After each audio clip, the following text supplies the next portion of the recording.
I see over and over again women say, it's their fear of visibility, which is amazing to me, by the way, that I only hear women say that. I almost never hear men saying that, fears of visibility, of bringing their work out into the world.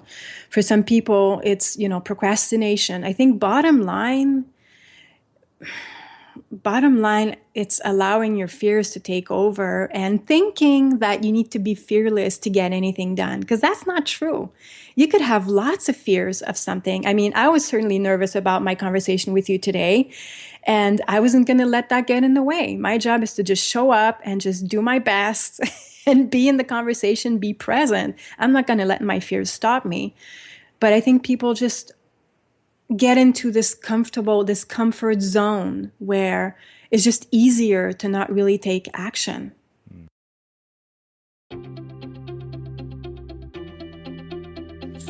I'm Srini Rao, and this is the Unmistakable Creative Podcast, where you get a window into the stories and insights of the most innovative and creative minds who've started movements, built thriving businesses, written best-selling books, and created insanely interesting art. For more, check out our 500-episode archive at unmistakablecreative.com. Caroline, welcome to the Unmistakable Creative. Thanks so much for taking the time to join us. I'm so excited to be here talking to you. Yeah, I actually came across your story because you are one of our listeners. And when you wrote in and told me about everything that you had done and everything that you're up to, I was very, very intrigued. It was one of those sort of strange things when I looked at your website and I kind of intuitively thought, yeah, there's something deeper here and I have to find out what it is. So on that note, can you tell us a bit about yourself, your story, your background, and how that has led you to everything that you're up to now? So I love that you say that you connected, because intuitively you connected with my work. So here we go. We're on the same page here. So I am an intuitive business coach. I also consider myself an entrepreneur. I was born with a very strong entrepreneurial spirit.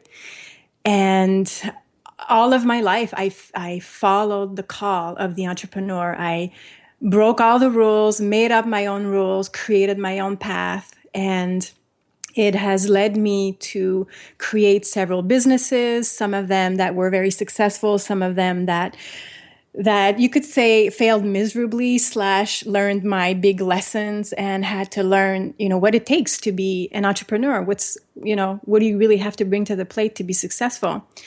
And I can actually go back as far as when I was 15 years old to a moment where I saw the first time that the entrepreneurial spirit woke up within me. And that was at a school that I was going to. It was a private nun school.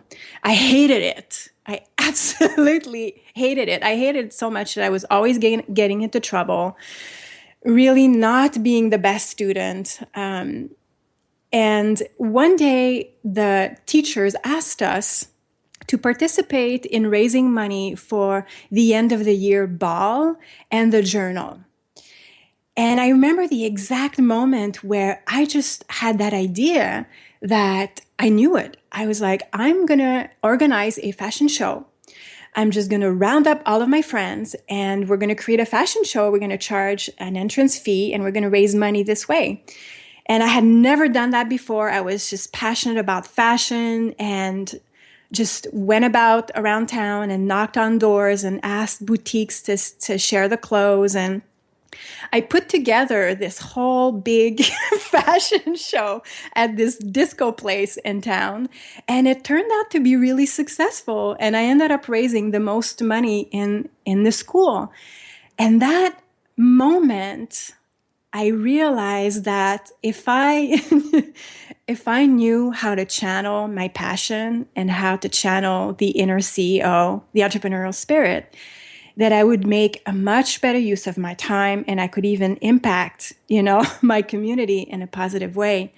And I remember also a look that the principal gave me. Like, she so doubted my capacity to do this and to actually succeed at this project.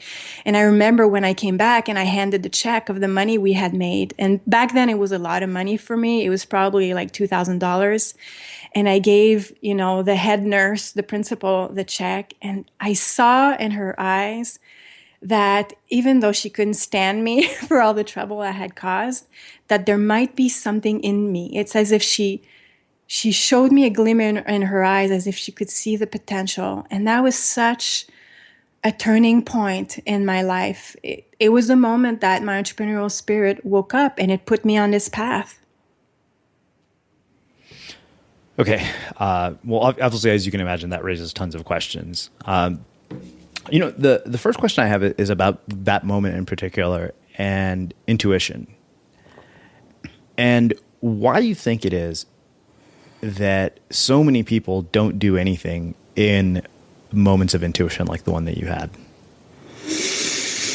Well, first, I think that a lot of people don't know how to decipher intuition. I hear so many times people telling me that they listen to their intuition when in fact what they listened to was fears, or what they listened to was emotions. It's something I'm really clear about when I talk to my clients or to groups of people that I coach, is that I want to help them decipher what is a true intuition and what is just, fearful thinking, because it's not the same. The other thing I want to say is that in a fearful state of mind, in a noisy, full of thoughts state of mind, it's very hard to hear the intuition. It's even harder to follow it because the noisy thinking mind is just so loud and so noisy, and people can't hear that inner voice of truth that points to another direction. So often people will learn, and that was certainly the case for me. I have learned from not listening to my intuition. I've learned by ignoring it and paying the price, ignoring the red flags. I mean, I was just sharing that in a video I was creating yesterday, that in one of my past businesses, I opened up my own boutique. I was manufacturing my own yoga wear collection. That was after a stunt in fashion design for a couple of years. So transition into that, and I find this beautiful retail space in a hip neighborhood in Montreal, and I meet the landlord. And as soon as I meet him, the red flags are waving. But I'm kind of ignoring them because I couldn't find any other space that I could afford. And this one looked like really the ideal space for us at the ideal price. So I remember an exact moment sitting at the real estate agent's office with the landlord and about to sign on the dotted line. And now my intuition is really screaming at me, like the red flags, and I can feel it within me, like ding, ding, ding, ding, ding, like you're getting into something that, you might regret. But I didn't listen because I was too passionate. I was too anxious to go with this project. I was always ready to go, get things done, step on the pedal, just go for it, and not slowing down long enough, not slowing down within me, within my own thinking, to pay attention to the red flag. So in that moment, if I had slowed down, I may still have signed that contract for that lease, but I may have seen the red flags that would have enabled me to perhaps renegotiate, maybe even acknowledge that the character traits in that landlord was going to make it hard to deal with him in the future. Like before it even happened, my intuition showed me with the red flags. So learning from our mistakes, from ignoring intuition, is often how people learn. But then the other thing that can happen is that if people don't know what they're listening to, they say things such as, well, I listened to my intuition and I paid the price. But when I dig in there a little more, I realized that what they listened to was not intuition. It was their fears or emotions. And that's where get things all mixed up. Does that make sense? Yeah, it does. Do you think that the only way you really learn to listen to your intuition is by ignoring red flags and not listening to it? Or are there other ways? No, ideally, you don't want to do that. Again, that mistake years ago cost me $50,000 because I ended up in a fight with this landlord and I really wanted to get out and it cost me $50,000 to get out, right?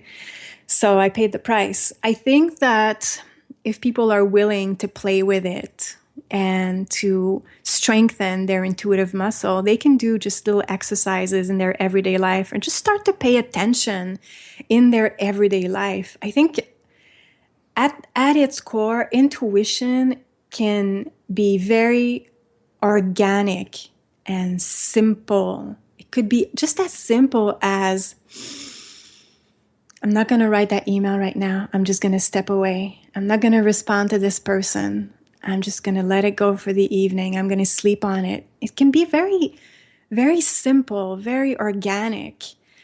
And the more we just play with it and bring it into our everyday life, for me, I like to teach how to use it in business building so that we can save time, we can save ourselves from costly mistakes so that we can create in a more effortless way. So yes, definitely, we don't have to do it the hard way. I mean, I find in my experience, anytime I've not trusted my intuition, I often find myself doing things that are completely out of alignment with things that I value. Yes. Yeah. That just happened to me last week, actually. I was running a series of Facebook ads, and there was something a little off about it. I knew that I wasn't completely authentic in my message, and I hit the publish button anyway, and I sent out those ads. So talk about a concrete example. I got something like 4,000 hits on my website and 0 conversions. And then I thought, shit, my Facebook ad strategy sucks. And then I thought, you know what? I had a feeling deep within me that I was not completely in alignment with my values and my message. So let me press pause on this. Let me take it offline and let me just go back and see, how do I really want to talk about this? Okay, so I'm not going to let you off the hook that easily. Okay. You mentioned the idea of alignment with your values and your message, and I'm curious how people start to uncover that in their lives and their work. Wow, that's a big question. Well, you listen to the podcast. You should have expected that by now. I know. Oh, how do people... ask me again.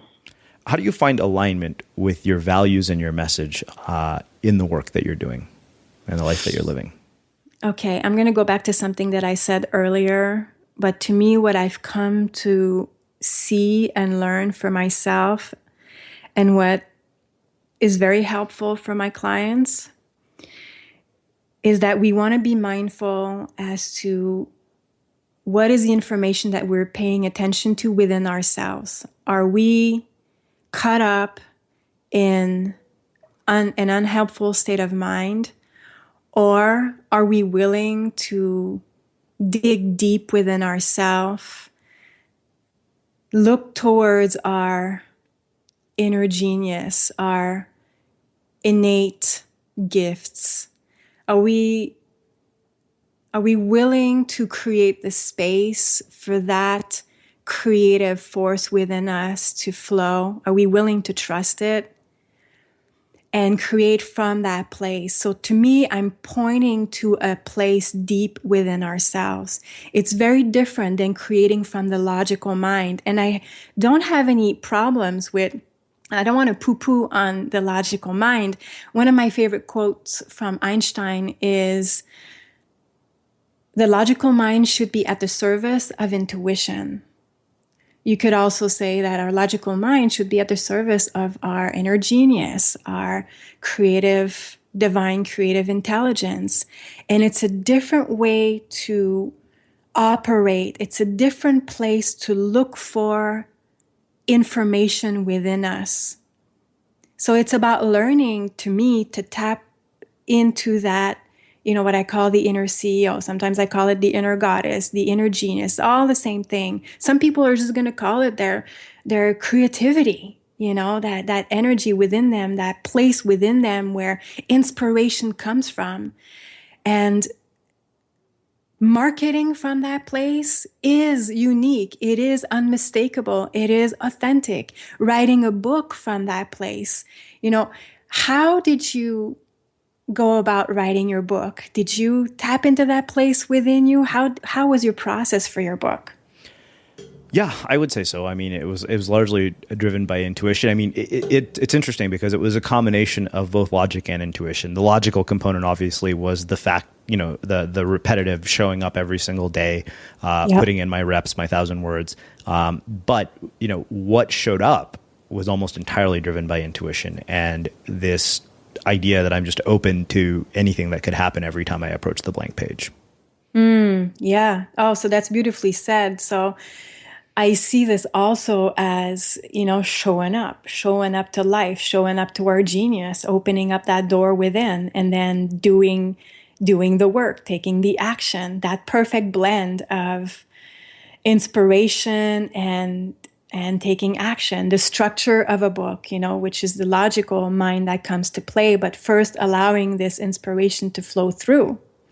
Yeah. So that raises a question for me. When I hear you say that, and you've probably heard me say the term hokey new age bullshit multiple times on this show, largely because I think it's a big problem. Yeah. And what I'm curious about, based on your experience from building businesses, working with the people that you have, what is it that causes people to get trapped and addicted to that inspiration cycle without moving to the logic cycle? Oh, yeah. And that could totally be a trap. And again, that's why it's so important to find that balance. All kinds of reasons could be why people are falling into that trap. I see over and over again women say, it's their fear of visibility, which is amazing to me, by the way, that I only hear women say that. I almost never hear men saying that, fears of visibility, of bringing their work out into the world. For some people, it's, procrastination. I think bottom line, it's allowing your fears to take over and thinking that you need to be fearless to get anything done, because that's not true. You could have lots of fears of something. I mean, I was certainly nervous about my conversation with you today, and I wasn't going to let that get in the way. My job is to just show up and just do my best and be in the conversation, be present. I'm not going to let my fears stop me. But I think people just get into this comfort zone where it's just easier to not really take action. As I'm hearing you say that, I can't help but think that, all this inspiration and psychobabble tends to give us a very false sense of productivity. So it feels good. It's what my friend Chris Bailey, who we had here recently, calls productivity porn. But he said, the interesting thing is for every hour you spend consuming stuff about productivity, you have to make it back and then some actually doing something productive. Yeah. Yeah. And I actually had an experience with that. Okay, so here's how I see the spiritual principles coming to life in a practical way. So a couple of years ago, I was talking to my coach, and I had a lot of projects on my plate, a lot of stuff to do. I had overly booked my calendar for the entire summer. And I was so overwhelmed. I was feeling so overwhelmed that I felt it in my body. It was deeply uncomfortable. And it made me very unproductive because I was in an overwhelmed state of mind, right? So I'm talking to my coach, and he pointed out to me that the overwhelm is created by my thinking. I'm thinking about all these things that I need to do, and it's bringing this feeling within me. It looks real, but it's not real because it's only created by my thinking. And if I could really see that, the relief would come. Now, somehow I really heard that. And somehow I really saw that for days and days and days, I had so much thinking as to everything that I needed to do to start up that business that it turned into overwhelm, and palpable overwhelm, right? It was in my body. It was burning. Somehow I saw that. And in that moment, that insightful moment of seeing that, I detached from my thinking. I dropped into this space of grounding, of feeling deeply connected to me, to my body. And the overwhelm immediately went away. Now, what happened was everything that was on my calendar for 2 months, I did in 2 weeks. So the productivity came not in applying productive principles so that I can be more productive, because in an overwhelmed state of mind, it's not going to work. In a fearful state of mind, anxious state of mind, you're just adding fuel to the fire. It's not going to work. First, you need an insight. You need that space to open up within you. And then with a totally clear state of mind, I just fucking nailed it. I just got all of my shit done. And then I turned around 2 weeks later and I was like, holy, all right, this is how I can get in alignment with myself to be super productive. So that has been my experience of how to have levels of really high performance. And to me, it has started with understanding state of mind. So speaking of state of mind, one of the things you said earlier in our conversation was that you had this principle that doubted you and questioned whether you were going to amount to anything. And I think we all have people like that in our lives, the sense that these are people we want to prove wrong in some way, bosses, ex-girlfriends, boyfriends, whatever it might be. Yeah. But what I'm really interested in, more than wanting to prove those people wrong, is how you develop the capacity to persist at something in spite of the doubt that these people might infuse into your life. Yeah. That's another great question. I think for me, it's been that the calling is stronger than anything else. It's just stronger. The entrepreneurial spirit, the need to get my work out into the world, to be creative, to do what I want to do and to do it my way. It's just been stronger. And, to be totally honest, I think that it did motivate me to prove them wrong. I remember another moment sitting at my parents' house and my aunt was sitting next to me. And that was when I started my first business, which was fashion design. I was designing high-end ready-to-wear. And I was just at the beginning. I was just, sketching and shopping for the fabric. I was just at the total beginning. And my aunt looked at me like it was never going to happen. And that look, I have to say, probably triggered something within me that was helpful, that helped me tap into that energy. And I was like, you know what? I'll show you. And my calling is stronger than this.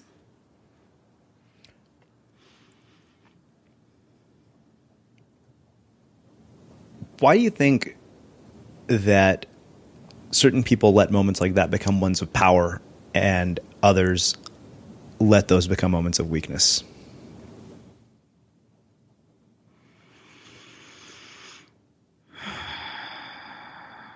I would say that they give more power to their fears than their inner strength, that they use it as an excuse. They use it as sabotage, unfortunately.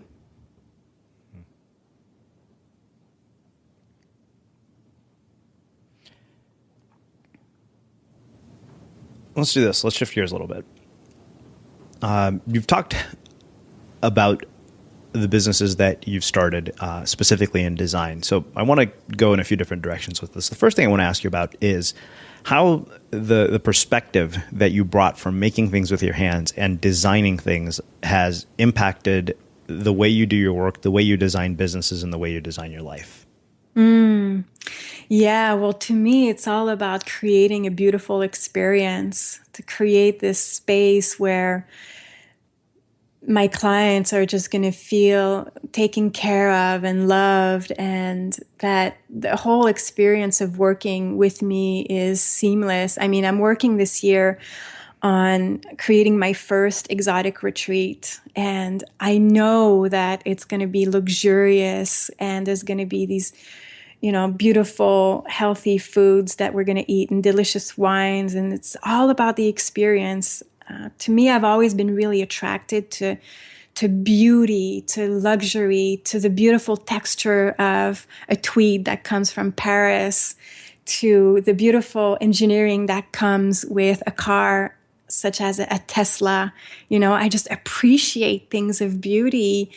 And I strive to bring this in my business as much as possible. I think that I'm nowhere near showing it in my brand the way that I want to. I think it's going to come more and more as I grow my team and I have more people helping me. But it's about just creating an experience that people can just slip into and come into my world. So I don't know about you, but vacuuming is not one of those things that I ever look forward to doing. But as you know, your environment has a huge impact on your creativity. So I still like it to be clean wherever I'm living and working. But now it doesn't have to be something that you deal with. If you're like me and you grew up in the 80s, you probably fantasized about the day when cleaning your house would be like it was for the Jetsons, meaning you don't have to lift a finger. Well, the good news is that we're already kind of living in that future. And the easiest way to make sure your floors are clean every day is with the iRobot Roomba Robot Vacuum. It cleans up after itself. The Clean Base automatic dirt disposal takes convenience to a new level, automatically empties its own bin into an allergen lock bag that holds 60 days of debris and traps 99% of pollen, mold, and dust mites so you can forget about vacuuming for months at a time. Let the Roomba clean for you instead. It learns your home, finds dirt, and empties itself on its own. It's got powerful cleaning performance made effortless. Remember, if it's not from iRobot, it's not a Roomba. To learn more, go to irobot.com/unmistakable.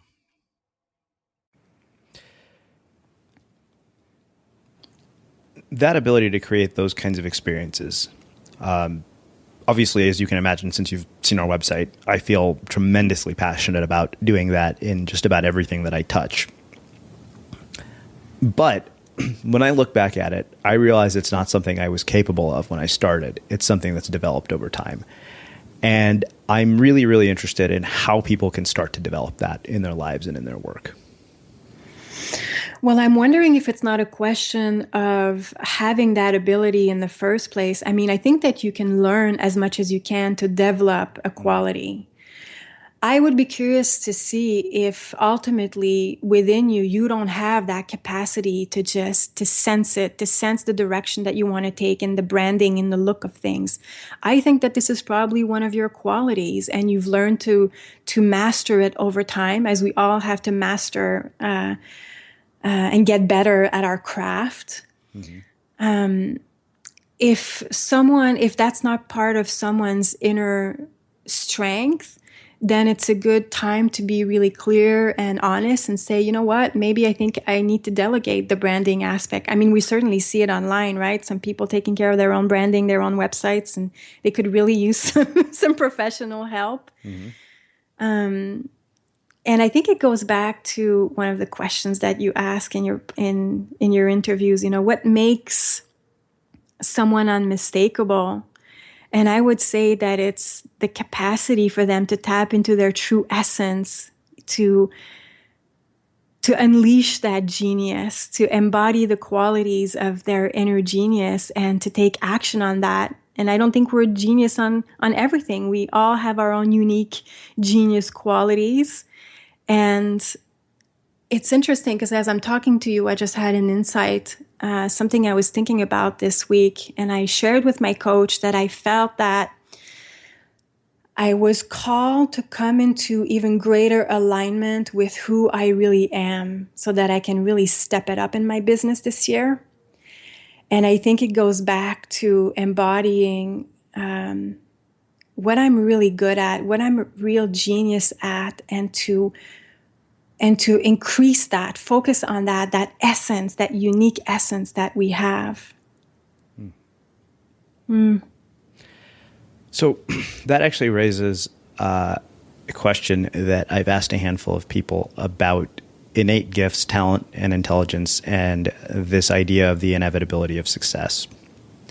Do you think that everybody has this thing, this sort of inner genius that manifests in some sort of external way that the world can't help but pay attention to? Yes, and it's going to look different for everyone because some people will not have the ambition to bring it out into the world in a big way. I'll give you like a really clear example. I live in the country outside of Montreal, and at least 2 or 3 times every summer, some guys are going to come and knock on my door And these are entrepreneurs that you can tell that they don't have any education. What they do is they can take care of your land. They can cut down your trees, right? So these guys come over and they knock on my door and they just propose that they can do some type of work for me. Now, their genius is to cut down the trees on my land so that the nature can breathe better. Now, you're not going to see these guys on the cover of, the newspaper, or you might not hear much about them, but that's their genius. That's what they do. It's what comes naturally to them. And again, the fact that they can just show up, knock on my door and say, hey, they can just create money just like that, just because they're just showing up, knocking on my door. To me, that's admirable, even though it doesn't look like, big, huge masterpieces and best-selling books. So I think everybody will have their own kind of genius. Sometimes it could be to just be the best mother to your kids, having an impact a smaller impact in your community, working with animals. And sometimes it's going to look like having a big, huge bestseller. It's all needed, all equally good, all equally valuable to me. Well, I really appreciate that perspective. I don't think anybody's ever quite put it like that for me before. One of the things you mentioned earlier is that you've experienced a series of both successes and failures, and I'd like you to expand on those, specifically the failures, because I think we learned so much from our failures. What were they? What did you learn from them, and how have you applied them going forward? Yeah. Oh, well, the first business that I started was the fashion design business. And I actually had no idea what I was doing because I was not a fashion designer. I was just really passionate about fashion. And I put it into my head that I can pull this off. So I surrounded myself with a team. And prior to that, I had actually worked as a cartoon artist for television for 7 years. And I had saved up a whole bunch of money, and I knew that I was going to launch into this fashion business. So I probably saved money for, about a year. And I just launched myself into this fashion business, not knowing the ropes at all, which is probably why I did it, because I had no idea what I was getting into. And I just jumped in and I started designing these collections and doing Fashion Week, and ended up on the cover of Elle magazine and Fashion magazine. And my clothes made it on the cover of these magazines, but I didn't even have the proper structure for production in order to manufacture properly and to actually get these clothes into the stores. Interestingly enough, back in those days, and that was probably 2003, fashion was the fashion capital of Canada was Montreal. It was really happening. There was a lot of fashion designers coming out of Quebec, but succeeding in our own province was almost impossible. Nobody was buying our clothes. They were buying like big, huge collections. And so I found myself investing all of this money, doing the Fashion Week, getting all the publicity, and clients writing to me from all across the country, but nobody carrying my clothes. Now that's really expensive, because in fashion, you actually have to create almost a year and a half ahead of time, and you don't get paid until 60 days after your collection have been delivered into the stores, right? So after 3 cycles in that fashion business, I realized that in order to make it, well, first of all, I was running out of money because I had invested Fashion Week is expensive, and manufacturing, or even my samples for the ready-to-wear collection and paying my employees I went through all of my savings. And then I realized that in order to be in that business for the long run, that I would need to bring in investors. And I knew that I wasn't willing to go to venture capitalists, that I wasn't ready for that. I wasn't actually willing to play that game. So I pulled the plug on it. And actually what happened is that one day, after delivering one of my collection to a boutique in Old Montreal, and I had made an agreement that she was going to pay me cash on delivery, right? And turns out that she didn't respect the terms. She signed me 2 post-dated checks, and it just infuriated me. Like I could tell that this was not going to be a good cash flow situation for my business. So that entire day, I remember driving around in my car thinking to myself, there has to be a better way. There has to be a better way. There's something I'm missing here. There has to be a better way. I repeated that all day. And I woke up the next morning and I saw how I was going to shift that business. It popped into my head. Talk about inspiration coming out of the blue. I was just waking up, right? And I saw yoga à porter. So ready to wear in French is prêt à porter. So I played with that and I called it yoga à porter because another one of my passion was yoga. So blended fashion with yoga, and that completely shifted my business into the next business that I started. So was it a failure in terms of cash? Yes, it was very costly. I don't think I've ever recouped that money, but it enabled me to position myself into that new business where I opened up 2 retail stores. I opened up a yoga studio. I started manufacturing my own ready-to-wear yoga collection, which that really took off really quickly. So from the failures, from the mistake, I just turned around really quickly. I wasn't going to have any of that bullshit anymore. And then started those businesses, and it did really, really well for about 3 to 5 years until we started to feel the shift of the economy. So for you guys, you got hit stronger than us in Canada. It took about 2 years for us to feel it in the retail industry in Canada. But when we started to feel it, I knew that I was going to again have to reinvent my business. And that's about that time that I shifted gears, and I had been getting a lot of coaching to help me with those tumultuous times because it was really hard. And I realized that I really love the coaching. I was also taking a coaching certification to be a better boss, to inspire my employees to be better at their jobs. And then I kind of saw that in my future, you know what? This could be how, again, I reinvent myself and I take my entrepreneurial experience into a business model that completely frees me from the structure of the retail business. And that's when I shifted and took it online. So, it seems to me like one of the ongoing themes of your story is reinvention. Yeah. Yeah. And you know what? I think that that's the quality that entrepreneurs need to have. Not necessarily reinvention, but the capacity to very quickly change direction. I remember talking to one of the guys that I considered my mentor back when I had my stores in Montreal. And he's actually the creator of the yoga jeans. He had been in the jeans business forever, super interesting guy. Invented the yoga jeans. So they're real jeans, but they're so stretched that you could do yoga with them. And I was selling those jeans like crazy. And I often hopped on the phone with that guy to talk business. He was way ahead of me. His business was totally exploding. And I remember one day asking him, do you feel that, you have the wind in your sails now? And he said, oh, definitely, the sailboat is just going, the wind has picked up, the alignment is there, like we're like exploding in our business.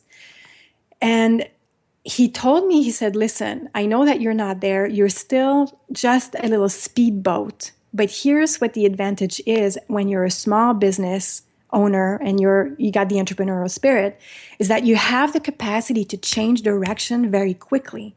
So if something doesn't work out, you want to have the capacity to see from a clear state of mind. You want to be detached. I can't keep going in that direction. It's not going to work. It's not going to help me reach my goal. And to be able to shift gears. And that's the quality that you want to have as an entrepreneur. So it looks like reinvention to me or for me, but underneath that is the capacity to quickly change gears so that I don't get stuck and I can move on and grab the next opportunity.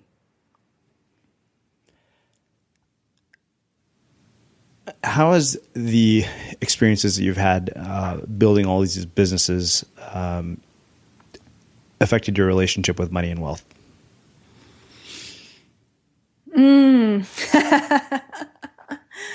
So I don't have a big attachment to money in the sense that the money that I've lost, I've made a millionfold.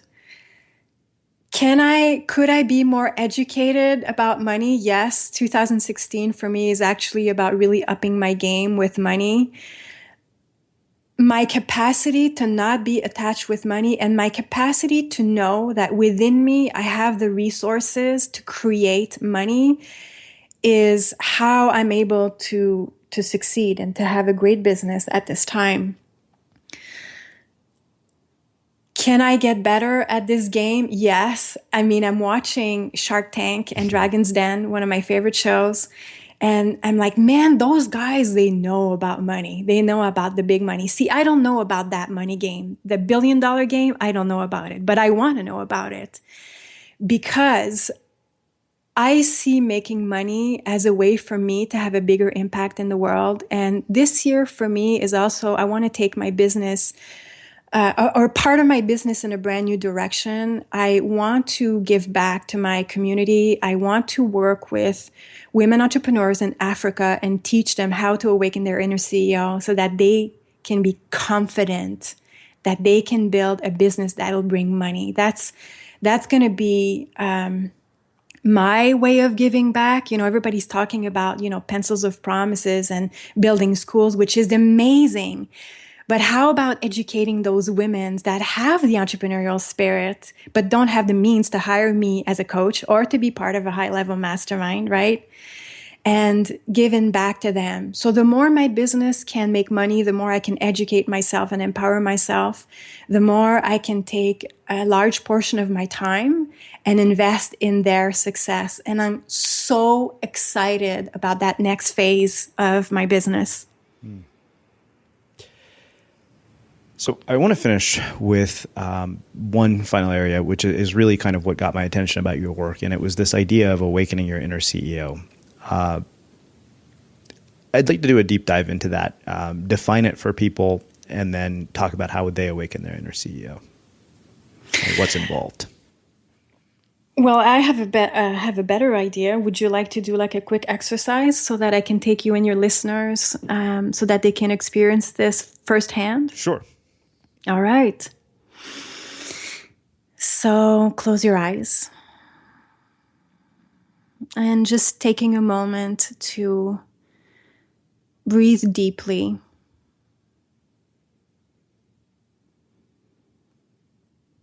As you're breathing deeply, you might feel a sense of your body relaxing. And just taking a very short moment to become fully present, to be here now.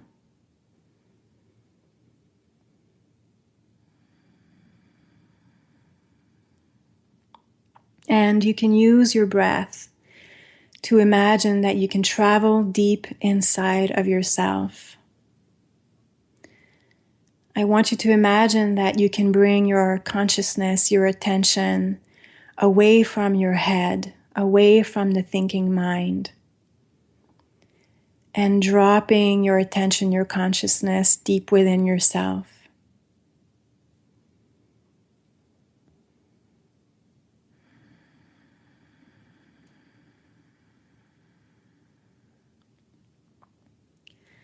And if there's any thoughts that are knocking on the door of your consciousness, trying to disturb you, you can just allow it to float away.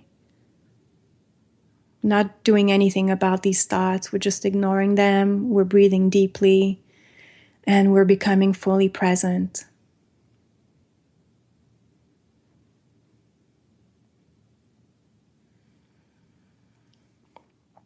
And for some people, they will feel called to drop their attention at the level of the heart center. You might feel the heart opening, welcoming you into a space of unconditional love,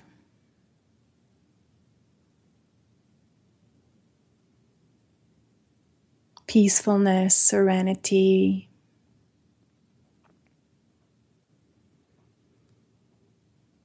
And for others, you might feel called to go even deeper within yourself.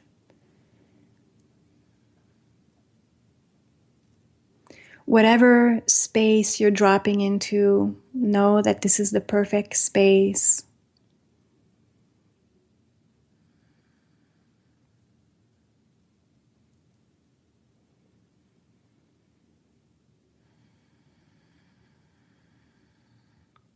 And feeling how all of the energy about you has become more quiet and clear.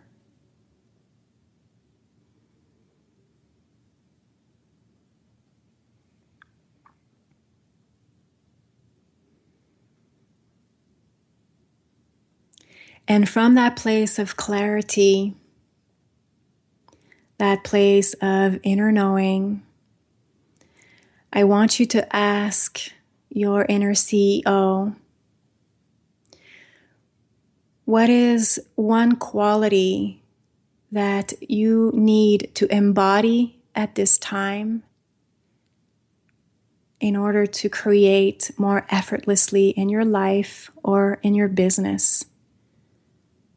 Just one quality, the essence.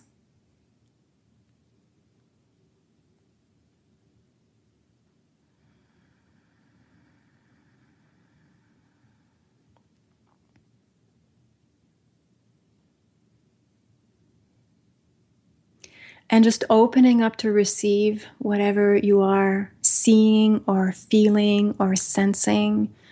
Some people will hear a word. Some people will just feel the energy of the quality.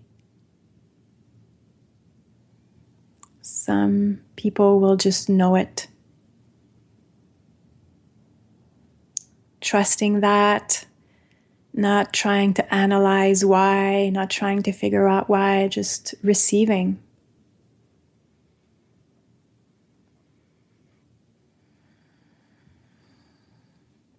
And asking for another quality. What else? What other quality do you need to embody in order to be the CEO of your life, of your business, of your project?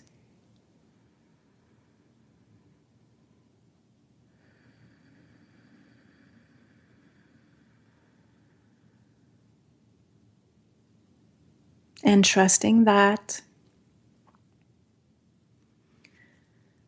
creating the space for those qualities, imagine that you're really embodying them, that you're radiating that energy. And then I want you to imagine if you were to operate from this deep level of wisdom, how would this impact the book that you're launching? How would this impact your relationships? How would this impact your productivity?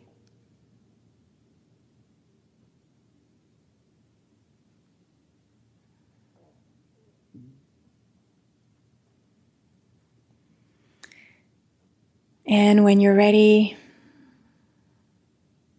you can open your eyes and come back to this time and space.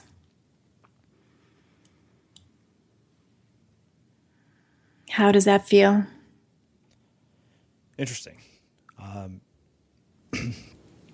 When you talk about sort of how I'd approach some of the work that I do, I mean, my natural instinct, as you might imagine, was to go straight to surfing. And I was thinking about this place called Witches Rock in Costa Rica, where you get these really big barreling waves, and sometimes it's terrifying. But on the day that I happened to surf it, it was manageable. And the feeling that I get after riding one of those waves was the sense that I felt that I should bring to everything that I do with my work.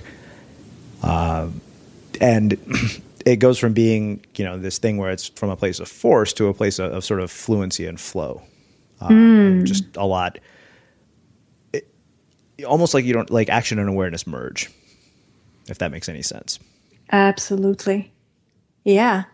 And the image is so clear. The image of surfing, it's meaningful to you. People who did this exercise today will get their own personal intuitive images that will come, and it will mean something to you. That image is filled with meaning, and the qualities in there you described as flow and finding that space of flow and action.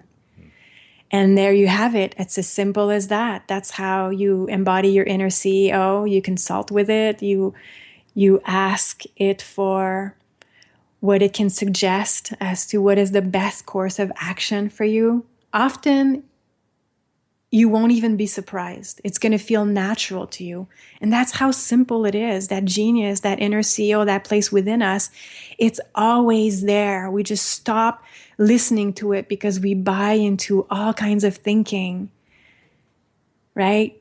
So the challenge or the invitation is, what are you paying attention to? And can you pay attention to that wisdom? Very simple. Well, this has been really interesting. So as you might imagine, I have one last question for you. Okay. What do you think it is that makes somebody or something unmistakable?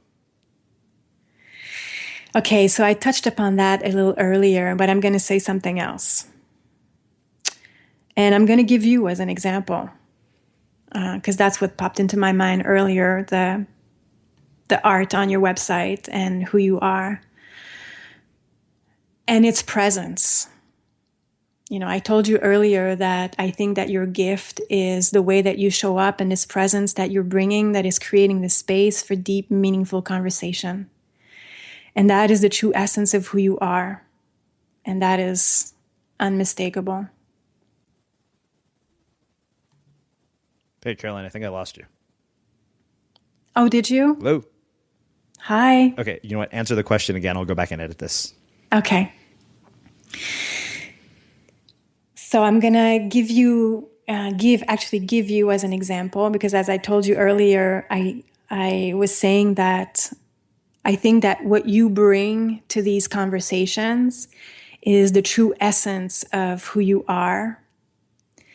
And that true essence is your capacity for deep listening, this openness that you bring that creates the space for your guests to be fully trusting and to dive deep in these conversations with you.